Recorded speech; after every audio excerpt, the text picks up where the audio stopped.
Hey guys, and welcome to the Zenith Gymnastic Bodies Puerto Rico channel. In this series of episodes, we'll be covering upper body strength, upper body mobility, upper body flexibility, and in our first episode, we're going to be focusing on how to activate and warm up the shoulders. Okay? So essentially, to activate a muscle is to contract it. And then when we contract muscles, what happens to the muscles? They create adaptations, and those adaptations lead to strength. Not only strength, but they'll also be aesthetically pleasing. So as you can see me going through a series of movements with my shoulders, I'm essentially moving it in a few very, very important cues that we will be focusing on. There will be other ones that we will be focusing on, but they're not so important to mention right now. What is important to mention is that these exercises or these certain forms of activations to do the exercises are what going to lead to the results that we want, which are performance and also aesthetics. Okay, so from this first activation, you can see that I am shrugging my shoulders up, and this is what I would be doing for a handstand, for example. Okay, so imagine for a second, instead of my arms being here down to my sides, which is the position I would be doing a dip from, or an L-sit if my hands were on the floor. Imagine that my hands are overhead. If my hands are overhead and I'm in a handstand, what do I want to do to develop my upper back muscles? I want to push up. Okay, not only do I want to push up so I can develop strength, but I also want to push up because imagine for a second that you had X-ray vision. Okay, you have X-ray vision and you can see the humerus, okay, which is the bone of the upper arm. Don't worry, I'm a terrible artist. In place of contracting the muscles so that we can develop strength, right? As you can see, my back muscles are contracting, and you can see the definition. If I weren't doing elevation, what would be happening is instead of the shoulder going up, the shoulder would go down. And if the shoulder goes down, that means that this bone, instead of moving in this direction and creating space inside the joint the way that it's supposed to do, it's going to be mashed downwards into the shoulder socket. And if that happens, essentially what's going to be happening is the tendons and ligaments inside the shoulder girdle are going to essentially be mashed together, and they're going to be grinded. So if you've done martial arts or you've heard of something called a joint lock, which is essentially breaking, instead of breaking a bone, you break at the joint. This discomfort that you may be feeling in the shoulder could be some of the micro tears from grinding those bones against one another, and that is going to essentially be taking your tendons and your ligaments, and they're going to be filing them down and making them smaller. And this is how we can essentially screw up the shoulder. Okay, so all of these exercises are supposed to build the shoulder. They're supposed to make us more powerful. They're not supposed to make us weak. Okay, so here in this next activation, what I'm doing is called retraction. This is when I bring my scapula together. Okay, so I'm essentially hugging the spine with my scapula. This is a good activation, or the activation that we're going to be looking for when we do an exercise like the row.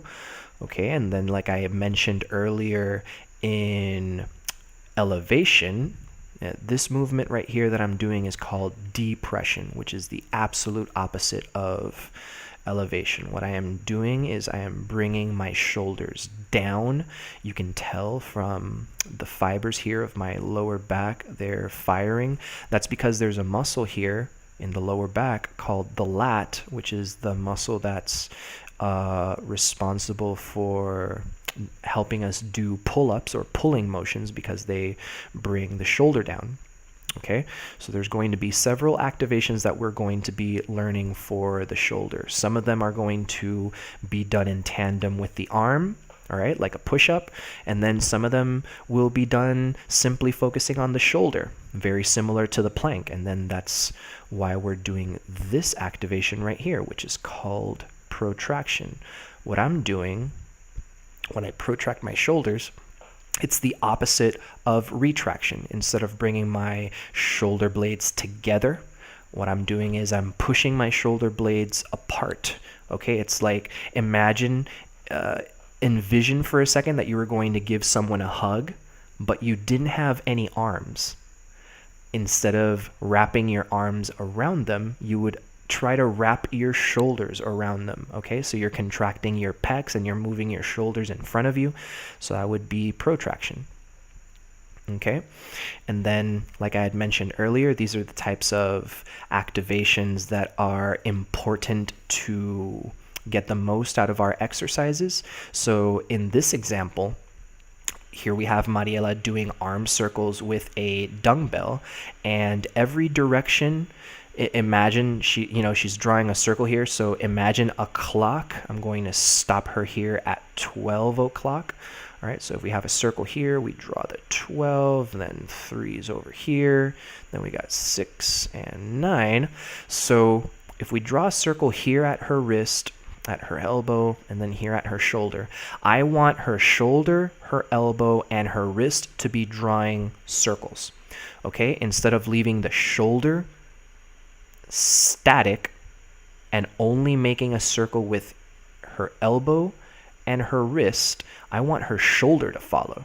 Okay, this is to create space and also to stretch 360 degrees around the shoulder.